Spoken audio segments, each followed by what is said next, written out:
I got to ask you just off the bat, you growing up in baseball, who were some of your favorite baseball players? Well, growing up, I got a chance to, see Willie Mays, Hank Aaron, Willie Stargell. I mean, these guys would be at my house eating my mom's cooking. So, the funny thing is, like, probably one of the guys, my favorite is probably Ricky Henderson.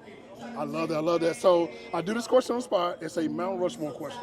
You being the outfielder, I've asked over 300 MLB players currently to do their Mount Rushmore to outfielders. You're one of the guys. But if you did your Mount Rushmore for outfielders, who are your four? Ooh, Hank, Willie, Roberto Clemente.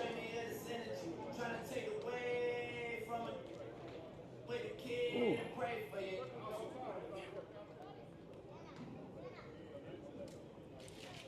That's a good question. Because you know what? Because we really don't put yourself in there. You good for yourself? Well, yeah, but it is what it is. Yeah. But I don't. Mike Trout, maybe. Well, Mike's in there. Okay. I mean, but like it's so hard to do for me. You got to do it by errors when the guys played together. That's the biggest thing is, I mean, hey, I understand, Mike and LeBron, blah, blah, blah, but they overlapped a little bit, not much. It's just different. Like Kobe, I just feel that, baseball has changed. You can't compare, Willie and Hank and me and Barry and everybody else because we never played against each other. Got you. We didn't have the same travel schedule.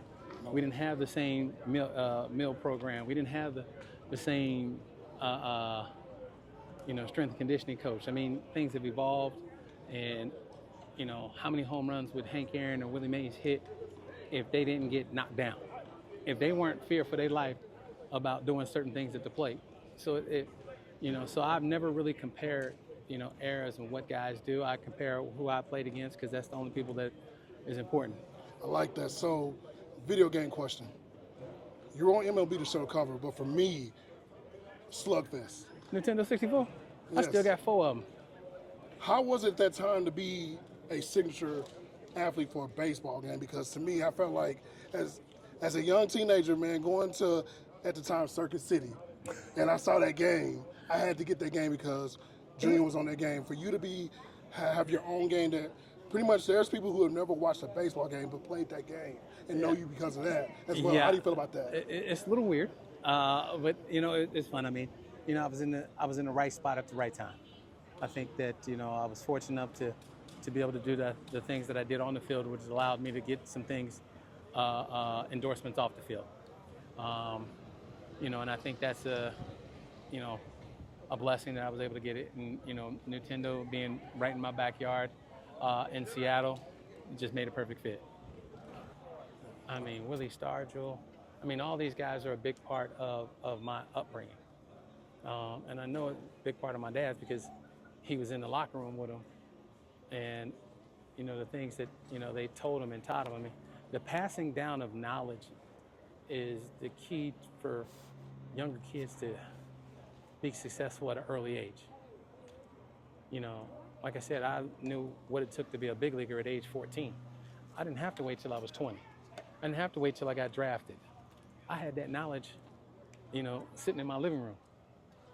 And so it was a lot easier for me to make that transition to the big leagues because I knew what it took.